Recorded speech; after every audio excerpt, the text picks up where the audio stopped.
fugitives from U.S. authorities has been living for the past several years. Assata Shakur, also known as Joanne Chesimard, convicted and sentenced in the 1973 slaying of a New Jersey state trooper. 2 years into that prison sentence, she broke out of prison, eluded a massive police dragnet, and somehow got here to Cuba, where she's been granted political asylum. But even before that terrible shooting incident, Assata was being watched by police because of her deep involvement in the radical fringe of the civil rights era of the 1960s. She was a member of the Black Panther Party and the Black Liberation Army. Yet, her beginnings were far from radical. Attended a mostly white public school in Flushing, Queens. Attended a Catholic high school. Went out and got a job. Then enrolled in a community college to enhance her earning power. Now, up to this point, most anyone would say, so far, so good. Then she became radicalized, and after 2 tumultuous decades, ends up here in Cuba with U.S. authorities itching to get to her. How did this woman move to this from such modest beginnings? In this 90-minute special edition, you'll see our exclusive interview with Ms. Shakur in Cuba, followed by a discussion about Ms. Shakur with persons who were also active in the black struggle of that period, although in different ways. We'll get started in just a moment.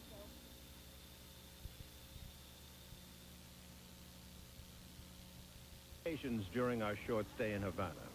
At the site of the old fort overlooking Havana's main harbor that offers a commanding view of Havana's waterfront, and on the campus of the University of Havana. Over a period of several days, she unwound her story that we have edited for continuity. She told us that her given name was Joanne Deborah Byron, and as stated, her early life was pretty much average, right through her late teens, where she graduated from high school and got a job. But then she enrolled in college and underwent a major change here. I was in Manhattan Community College about maybe 2 weeks before I discovered the Golden Drum Society, which was the black organization on campus. And it was like an awakening. Here were these black people, and they were talking about dashikis in Africa and the richness of Africa. And I was like, huh? You know, I had just come out of this office mentality of, you know, of feeling like a servant and feeling that that was my role to, you know, type the papers. And I mean, and I went back to school basically so I could make more money. That was really why I went back. I didn't go back with any desire to learn or to explore. I went back to survive. And when I got there and I saw that there was that life was way beyond the file cabinets and the typewriters, that there was more, and that here were these black people who were into studying, who were into just talking about what was happening, talking about the war, talking about talking about what all of this meant, trying to analyze it with a kind of energy that was good, that was strong, that was rich, and I just got into it. I mean, it just was like, sucked me in like a vacuum cleaner. I was there and it was good. It made me feel alive. We're talking about the civil rights era of the 1960s now, where the black struggle against injustice was in full swing. The old order of segregation and bias was being subjected to a massive and varied challenge. Dr. King's tactics of passive resistance were viewed as radical at the time. And then black students formed their own faction, which was similar to Dr. King's approach initially, with the special aggressive energy of youth. We were the troops. We were the people who went to Selma 2 years before Dr. King ever saw that town.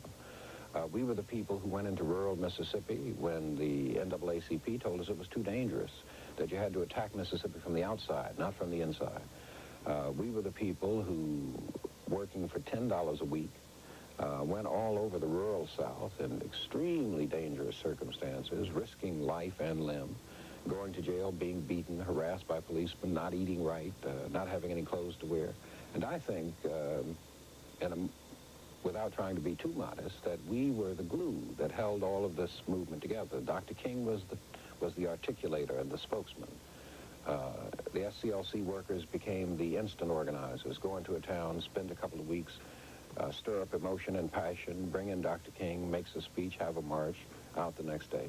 We were there for the long haul. There was the NAACP fighting the battle through the courts, the Urban League fighting the fight with corporate America, and a host of other civil rights groups. The thing that influenced me the most was history, reading and understanding that black people struggled in history from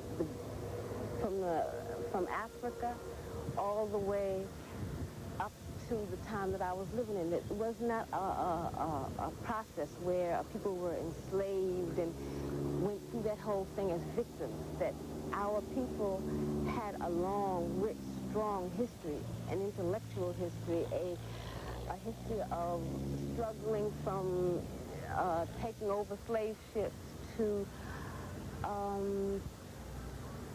strikes, to building organizations, and that was a history that was not just a matter of George Washington Carver inventing things with peanuts. And I don't mean to push him down, because I think he made a great contribution, but I'm saying that that was all that I had learned before that. The only figure who had stood out was Harriet Tubman, you know, and it was Harriet Tubman, George Washington Carver, and Booker T. Washington. That was my whole concept, my whole understanding of black history up until that time. And I really thought that Lincoln freed the slaves. I really thought that the Civil War was fought for slavery. And when I started to see the real picture of what happened to us as a people and really started to analyze what American history was all about, I began to look at things in a whole nother way, and to see that, you know, it was a systemized, that this place called America the U.S. of A. had systematically wiped out Indians, had systematically enslaved black people, and then after slavery was officially abolished, that the oppression didn't end. It just changed form. Joanne, as she was then known, underwent an awakening that thousands of young Americans, black and white, underwent at the time. As she became more informed, she became a highly charged young person. The next logical step was to become active. We formed a Third World Coalition, and we ran for, in the student council elections, I was one of the student representatives. That was one part of it.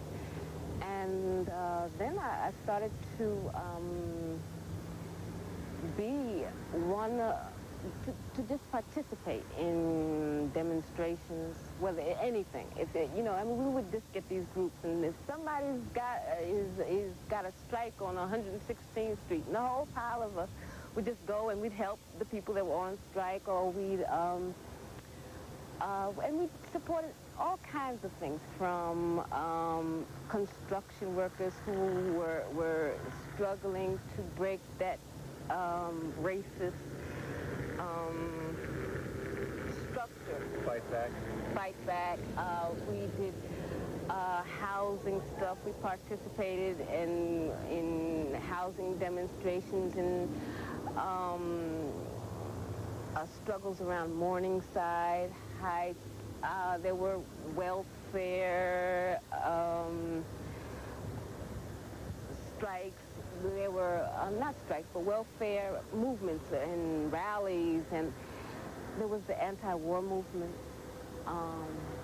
which was an important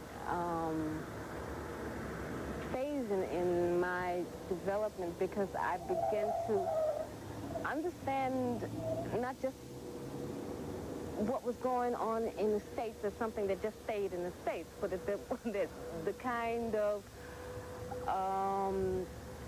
homegrown oppression that black people and third world people in the U.S. experienced was being exported, and was exported to Vietnam, was exported to Central America, that was exported to Africa, that this was all part and parcel of the same ballgame, the same deal. That it was like a kind of concerted effort to just, you know, maintain a status quo that kept a small group of people in the jet set, and a huge number of people in a state of perpetual crash, a perpetual hunger, a perpetual unemployment, a perpetual misery.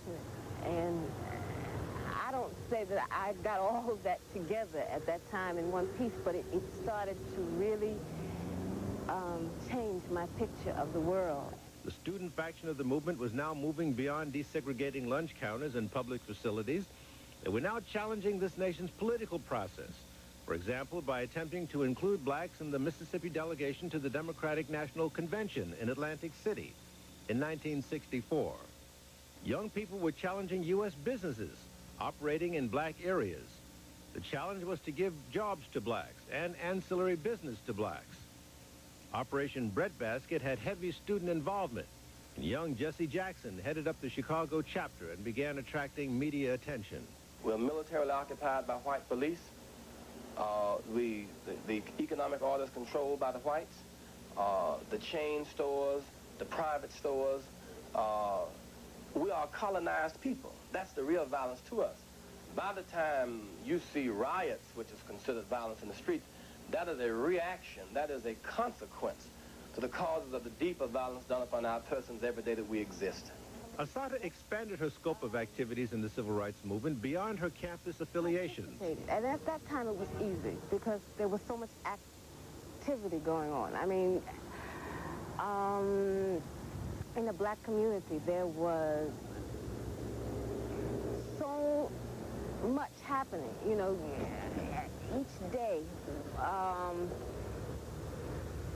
You could plug into something, you could check something out. And what I did at first was to really try to check out different organizations. I checked out Garvey organizations, I checked out so many little community organizations looking for, you know, a way that I could contribute and looking for some way to participate in our struggle on a long-term basis. Assata went on to tell me that she shopped around for an activist organization to join and selected one of the most radical, as you'll learn in a moment. Some quarters encountered countless incidents of brutal white resistance. What you're really trying to do is intimidate these people, and by making them stand in the raids, keep them from registering to vote. And this is a kind of violation of the Constitution, the violation of the court order, the violation of decent citizenship. You can turn your back on me, but you cannot turn your back upon the idea of justice. You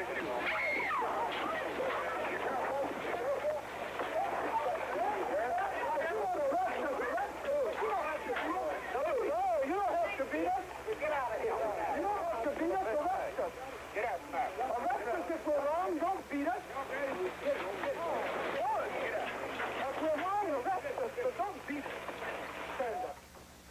Some in the North began saying that it wasn't fair to ask black people not to defend themselves when attacked.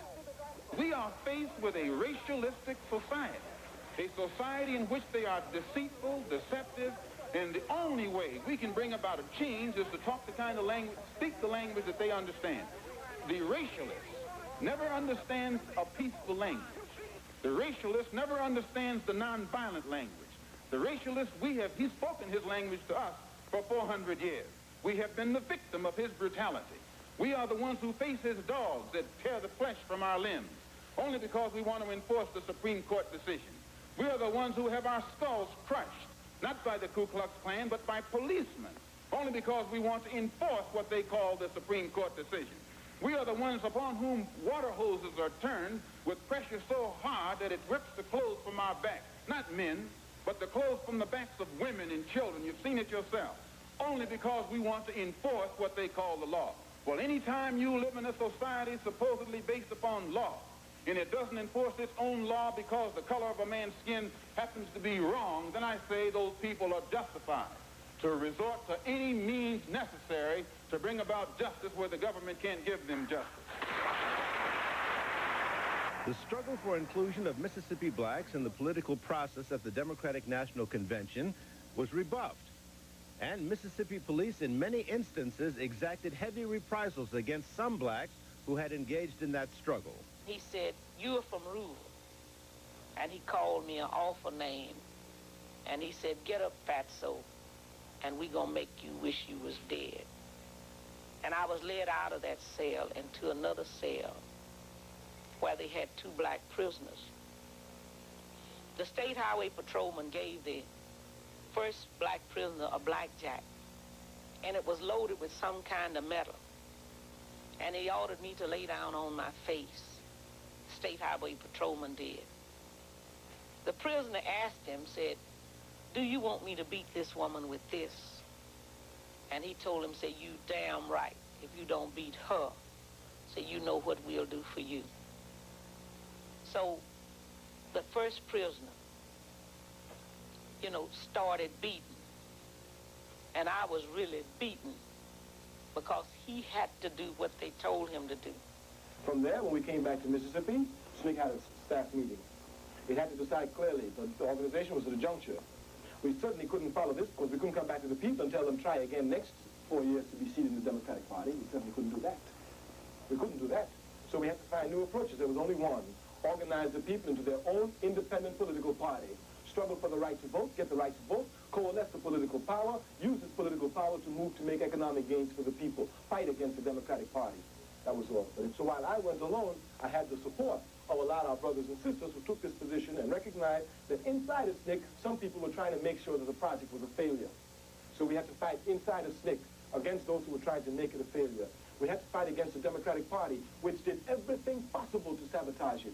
We had to fight against Wallace. We had to fight against the Ku Klux Klan. We had to fight against all the liberals who were once liberals, but now were telling us, don't get out the Democratic Party. This is the stupidest thing you could do, and who did everything possible, and though they tried, they crushed, they did everything they couldn't stop the people. They organized an independent political party, and they gave it the symbol of the Black Panther. I joined the Black Panther Party. That was what I decided to do, and I thought that was important. Well, now, there are those, if they had the opportunity to talk with you, might say, well, my heavens, why wouldn't you pick the NAA or SNCC or CORE or the League, Urban League, or why go for the Black Panther Party? What was it about the Panthers that drew you? Well, I think, first of all, because I had already, by the time I joined the Black Panther Party, I had already begun to see that it was not a question of reform, that I basically had come to the conclusion that on every level, the U.S. government was an oppressive system run by and for rich people, and that there was no way that that was going to change because the whole system was based on oppression. That was how I felt, so that I was not interested in joining an organization that was interested in reforms, that was struggling for reforms. I wanted to join an organization, number one, that believed that the whole thing had to be changed, because that was what I believed. Number two, the Black Panther Party... Not reformed, but replaced.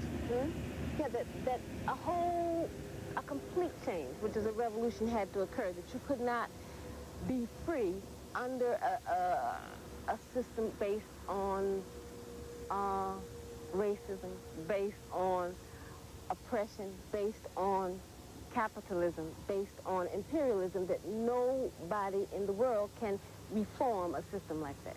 It's never been done in history, and I don't think it will ever be done in history. So that, to me, that was the most important reason why I joined the Black Panther Party. Did you find that membership in the Panther Party helped you realize Or was it moving in the direction that you perceived that it was? Well, actually, I had worked with the Black Panther Party before I joined it, and I had some problems with the style of work. I had problems with the type of rhetoric, with a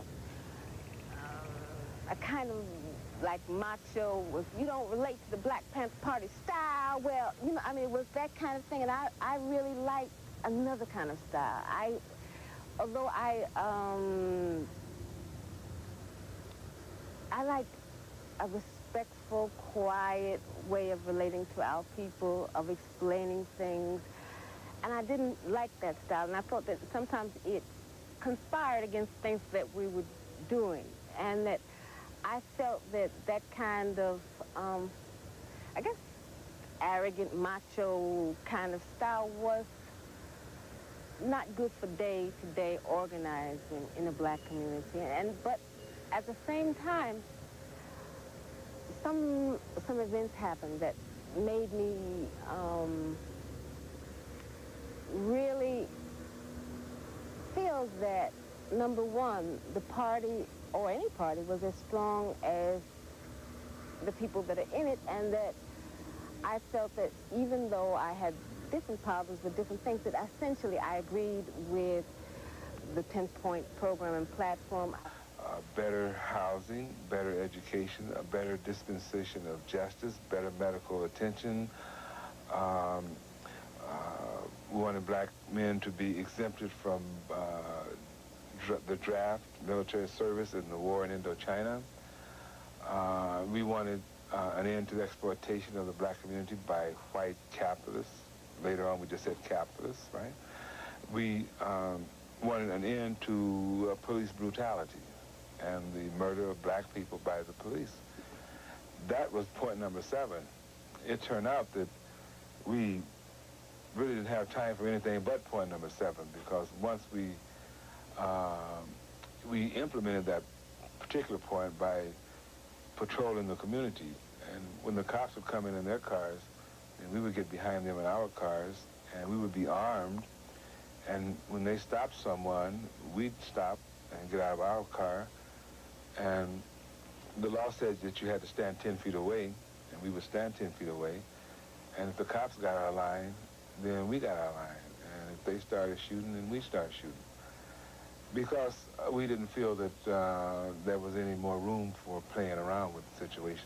The willingness of some Panther Party members to confront the police and engage in other shocking acts, such as walking in on the California State Legislative Session carrying rifles, negated everything else the group was trying to do.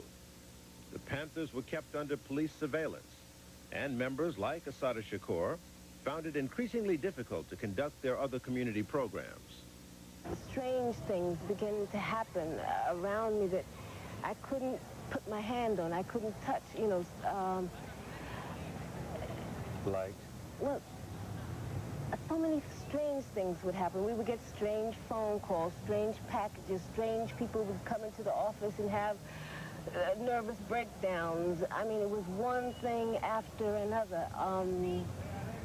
There was the leadership was under such pressure because at that time, you have to remember that the FBI had made the Black Panther Party the #1 target of the COINTEL program. We didn't know anything about COINTELPRO per se, but it was obvious that the government was attacking the party in every way possible. It was obvious that it was just something strange. You couldn't, I mean, for example, you could not, work became difficult. To go and sell up the paper, for example. We would send people out and they would stand on the corner and be selling papers, and 5 minutes later they would be at the police station. Why are you at the police station? For threatening a police officer. How did you threaten a police officer? We didn't do anything. We sold the paper. It was the cops' word against the Panthers' word, and the cops would always win. So it was like, in every aspect, it became difficult. The breakfast program came under attack for supposedly showing little kids cartoons that were racist, that was said all white people are horrible, or something to that effect. Basically, that was the general idea. Later, we found out that those same cartoons were manufactured by the FBI, were inserted in Panther papers and distributed. I mean, that was the kind of thing that went on, but we, at that time, we were up against something. It's like you're up against this wall, but you can't see it, you can't touch it. You know that you're a target of the government's repression, but you don't know to the extent. We didn't realize the extent. I decided that I would leave the party, and I had not spent, I think, maybe a month outside, outside of the party, when it began to be obvious that I was the target of, like, the most extreme kind of surveillance that one could imagine. I mean, I lived on 138th Street. I'd look down in front of the building, and there would be two white guys reading the paper. One would read the paper for 15 minutes, then the other one would read the paper for 15 minutes. I decided that I would try to concentrate on my studies. I would just try to go on normal life, and then I would move. The reason that I wanted to move, because my whole house was bugged. And how I knew that it was bugged was that I was practicing on a tape recorder something one day, and the phone rang. So I put the tape recorder down, and I go answer the phone, and a voice says, "Stop making tapes," and hangs up. I mean, that was the kind of day-to-day thing I was dealing with. So the next thing, I mean, there was a big jump. The next thing I know, I'm walking down the street, and one of my comrades comes up and says, "Don't go home." What do you mean, don't go home? Do not go home. They just raided your house, et cetera, et cetera, et cetera. They just raided my house. Do not go home. And, like, I was, like, paralyzed for some hours. It was real. And then I'm faced with a decision. Police raided your house. Mm-hmm. Go home, find out what it's all about, go down to the precinct and say, "I heard you just raided my house, and I want to discuss that." But I wasn't prepared to do that. I wasn't prepared to do that because of what was happening at that time. For example, the entire leadership of the Black Panther Party, 21 people were charged with conspiracy and were arrested and were put in prison. They were charged, and they were the New York Panther 21. Conspiracy to? Well, the charges were insane. They were like conspiracy to blow up department stores on Easter, the time when the stores are filled with black people. I mean, the charges were so insane that it got to the point that they were actually charged with blowing up or conspiring to blow up a botanical garden. The Bronx Botanical Gardens. I mean, that was the nature of the charges. And even though, after one of the longest trials in New York City history, a jury found them guilty in like an hour or something like that. I mean, found them not guilty, excuse me, in an hour or less. They spent 2 years of their lives in prison. They had a bail of $100,000 each. And at that time, the whole, one of the most common tools of repression that the government used was the conspiracy trials. They used a whole lot of other things. It later came out. But at that time, it was obvious that if you breathe wrong, you get charged with conspiracy, or you get charged with inciting a riot, and then they give you another charge of inciting a riot, or, I mean, and it happened not just to Bobby Seals, not just to Rap Brown. It happened to so many people. So all of this was swirling around the raid on your house. So what option did you take? You said you had a couple of options. Mm-hmm. What did you decide to do? I decided to make myself unavailable. I decided to disappear. They said that they were looking for me for the charge of harboring a fugitive. And that was what I thought was the charge outstanding against. And I never got charged with that, in fact, officially. Why did you make yourself scarce? Because you thought that they were going to arrest you? They wanted to, yes, I thought they were going to arrest me. And not only was I afraid that they were going to arrest me, I was afraid of what else, much more afraid of what else they would do. Be specific. What do you mean? Well, I was afraid that they would torture me, beat me. For example, Joan Bird, who was my co-worker in the medical cadre, had been beaten brutally. She was one of the Panther 21, hung outside of a window. If you see any of the pictures of her at that time, I mean, she was unrecognizable. The woman had been beaten beyond belief. And there was no guarantee that they would not do the same thing to me. And given the way that they were following me, all the things that were happening to me, I assumed that that was definitely, if not a possibility, a probability. Mm-hmm. So you hid out.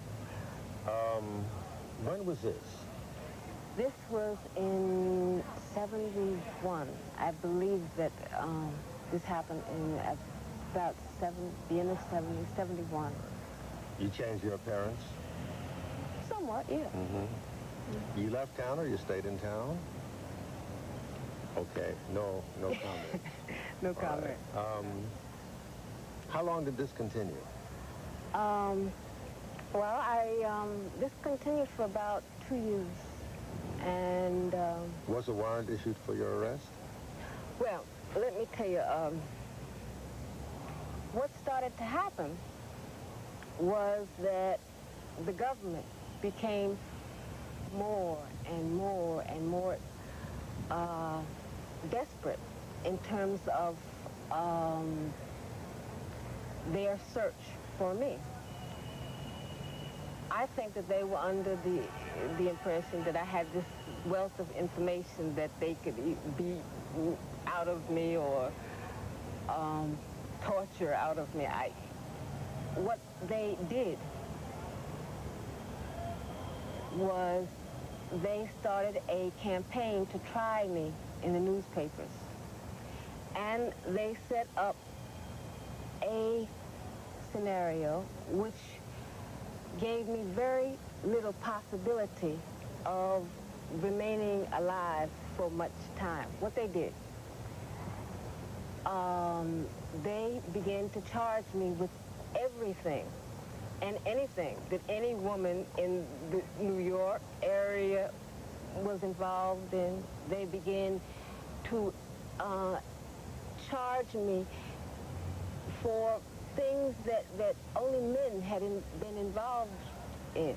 And if they could not, if there was no stretch of the imagination that they could say I had been involved, what they would do is say, well, she planned it. Let me just clarify something. There were some charges. There was one charge that was out against me.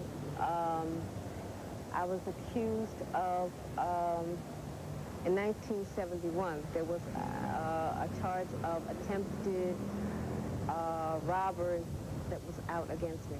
That was one that I was formally charged with that. It was later dismissed, but there was a charge against me. I don't want to give a false impression. But all of those charges that were the front pages of the Daily News, all of those day-to-day scandal sheet charges, I was never charged with officially. just imagine you. Tomorrow someone says, you're wanted for murder. What do you do? How do you deal with that? Either you turn yourself in and subject yourself to whatever may happen to you, or you run the risk of any cop, anywhere, coming and just blowing you away. Because once an accusation is made, then your life is worth 2 cents. I mean, and in my case, they set up a series of events that pushed me into the reality of that I knew that I had to leave the country. I had to do something because, you know, they were setting up the circumstances to just blow me away. While she was underground, Assata Shakur became involved in the fateful incident on the New Jersey Turnpike, resulting in the killing of New Jersey State Trooper Werner Foster. Assata Shakur left New York with 2 men, Messrs. Clark Squire, who would be wounded in the shootout, and Zaid Shakur, also known as James Costin, who would be killed in that shootout. They all headed south on the New Jersey Turnpike. We stopped to eat. We at a Howard Johnson's restaurant. We ate. We got back into the car, and shortly after, we were stopped by the police, by the New Jersey State Police. There must have been some dialogue between the 3 of you in the car, because you were, for lack of a better word, on the lam. Yeah. Between the 3 of us? Well, yeah. So you must have said something, you know. Well, actually, I mean, we were stopped, but we did not think that there was, you know, we thought it was maybe some little thing, and that Sundiata was going to go back and show him some ID, and that it was a question of maybe we didn't really know. I mean, so Sundiata decided to go out and present the ID so that, you know, we can go on peacefully. And that was basically what was in our heads, although that, I mean, there were all the other considerations that registered in the back, but I don't think that we really were alerted that, you know, this is a situation where they're going to start shooting in the car. I mean, I was not thinking that, really. I said, well, this is, you know, I was nervous. I was like, okay, you know, but I didn't think that it was going to be all that. Can you tell me what he said to you as best you can recall? I can't. Was it something, did he call you by name? Did he talk about, you weren't driving? No. The driver had gotten out of the car. He came to the car and started to question me, and where were we going, what, you know, that kind of stuff. And then he said, put your hands, you know, in front of me where I can see them, like this. And which would have been the dashboard, I guess, inside the car. No, I was facing him. You know, he had a gun in my face, and I put my hands out like this. And in a matter of seconds, I was shot. I mean, it was like a nightmare. It was like, you know, it's like when you dream. I mean, it didn't seem real, but it happened. There are many, however, who disagree with Ms. Shakur's account. Among them, the jury who heard the case against her and found her and Charles Squire, her surviving companion in the car, guilty of murder. The superintendent of New Jersey State Police also differs with Ms. Shakur. He agreed to be interviewed, where the prosecutor of the case, the presiding judge, the FBI, and the U.S. State Department did not. Our troopers were on patrol, Werner Forster and Jim Harper. They saw an automobile, and I may be wrong on some of my details because it's been some time, but the inspection sticker on that automobile did not match the license plate. They saw the sticker, they recognized it, they knew that the origin of the car was not the same as the origin of the license plate. They stopped the car. As they were questioning them, there were three people in the car, Joanne Chesimard, Clark Squire, and James Costin. A gun battle ensued. We charged Joanne with shooting and causing the death, being part of the group that caused the death of Trooper Werner Forster, who was murdered at the scene. James Costin was killed at the scene. Clark Squire escaped. We caught him locally about 3.5 days later. Joanne Chesimard was shot in the car. Trooper Harper was wounded. There was a violent exchange. I was shot once under my arm and once from the back. The bullet under your arm, where did the bullet come out? It didn't. The bullet is still there. It's still in you? Mm-hmm. It went through here. It broke this bone, and it's still in my chest. I was, this hand was paralyzed. Harper stopped the car. Forster came up behind. But Werner was completely removed from this kind of mix that would give rise to the argument that this was a racial confrontation. It wasn't a racial confrontation. Joanne Chesimard was one of the most sought-after fugitives in this nation. Every policeman in New York or Los Angeles was, in one way or another, looking for Joanne Chesimard.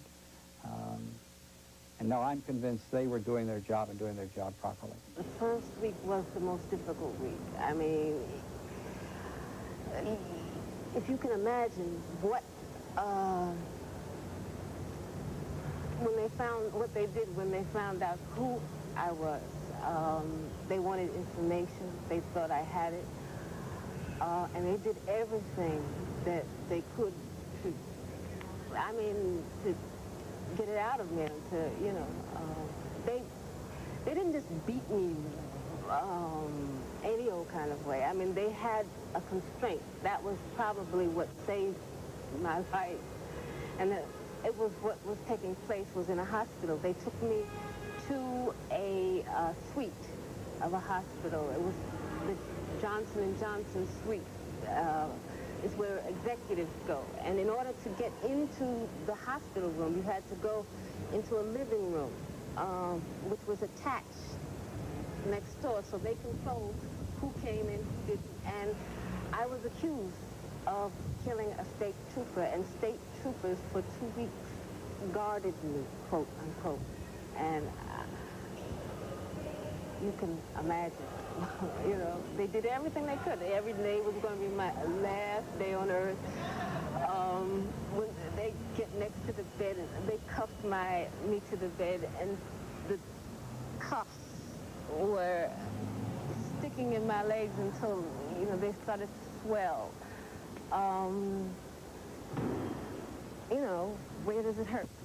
Does it hurt here? Does it hurt here? I mean, that was part of what happened. Gil, let me tell you something. Yeah. I've been working with offenders for 35 years, and I can't think of an offender who would have been better guarded, or an offender against whom we would have guarded against any kind of improper activity than Joanne Chesimard. I think that it would have been foolhardy for anyone to have done things like that. I'm certain that the troopers who guarded her were not in love with her, but I'm also certain that those troopers were clear in their minds that if they didn't watch what they were doing, someone was going to take her away from them. And I've listened to all the reasoning. I've listened to all the accusations. I don't believe them, to be very candid. I opened my eyes and I was trying to adjust to the light, and I kept looking at something that was next to me, and I realized what it was. I was looking at a plastic bag. And that inside that plastic bag was Zaid. And then I heard a voice say, if you don't tell us what we want to know, this is what's going to happen to you. Assata Shakur was tried and convicted of murder by an all-white jury. She was issued a mandatory life sentence. Clark Squire, who was also in the car with Ms. Shakur, had been similarly convicted and sentenced in an earlier trial. I was convicted of killing a New Jersey state trooper, which is a state offense. They transferred me under an agreement called the Interstate Compact Agreement, which says that they can take any prisoner in the U.S. and transfer them anywhere they want to.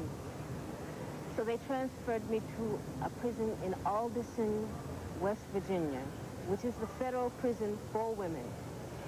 to a prison within a prison, the maximum security unit or something I was called.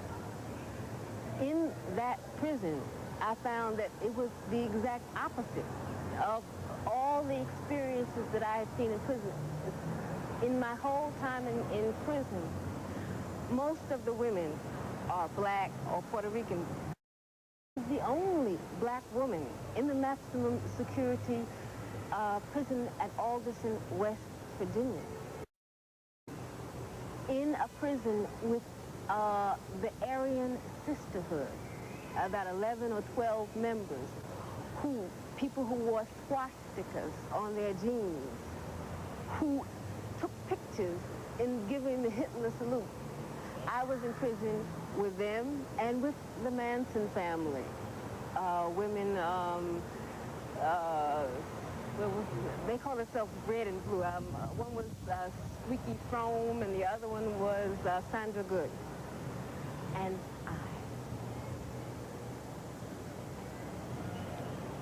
the Aryan Sisterhood, a few hillbillies, the Manson family, and one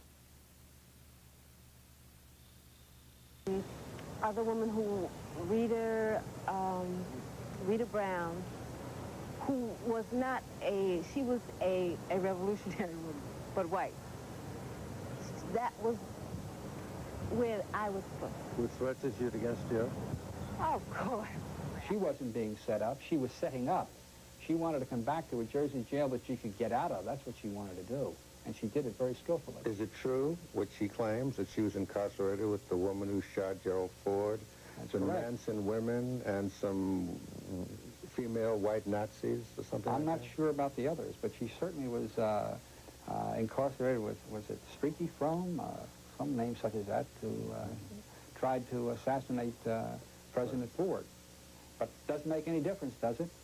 She was incarcerated with all kinds of murderers when she once got to Clinton farms here in New Jersey. Fortunately, this unit was closed down. Not because of any kindness on the part of the Federal Bureau, but these women were all white women. So that their considerations were taken into account, and they decided that that unit would be closed. I was then sent, first I was put in the hole for a while until they figured out what they were going to do with me, and after that they sent me to New Jersey, to Clinton Prison for Women. They sent me to the maximum security section of Clinton. But what they did was they told all the women, nobody from now on will be able to work in population, in the prison population. So all the women who were, had jobs or went to school with the other prison population now had no jobs, no schools, no programs, and were just locked down in that little area. And of course, you know, the cause of it, what was the cause? Her.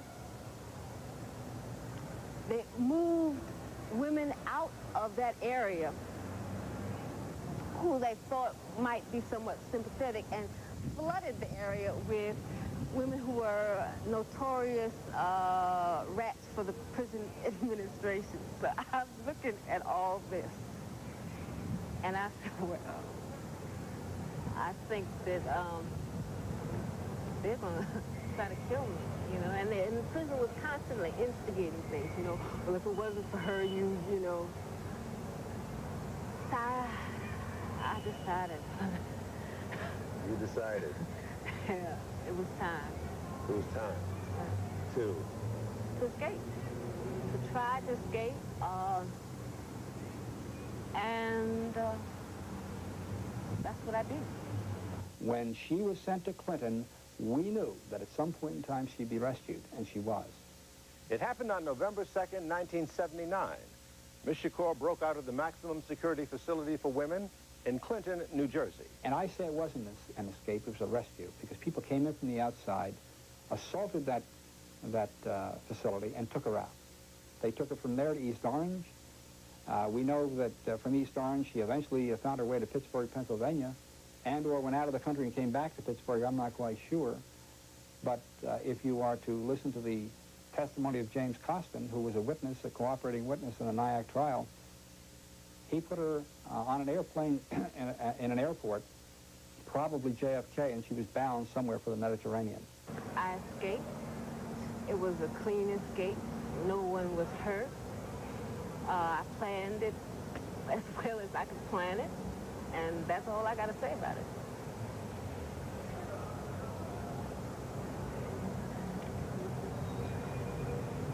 How did you end up here? What can you tell us about that? Well,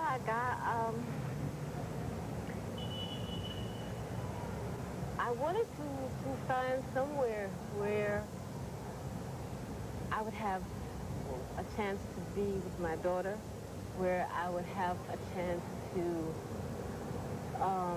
normalize my life, where I would have a chance to grow, to work, to contribute in some ways to what's happening in this planet, and to try to keep up, to keep struggling on some level, and to keep active, to, you know. So I decided that I would come to Cuba. I came and I said, well, here I am. Now y'all got to make a decision and do what y'all can do, because that was, I mean, you know, there was no way, you know, you can't call them, hi, can I come down? That was impossible. My reaction is just the same as the reaction I'd have on any other criminal type that's found refuge in a safe haven nation, a communist nation. I think we've got to pursue that individual. We've got to exhaust every avenue possible to get her back here.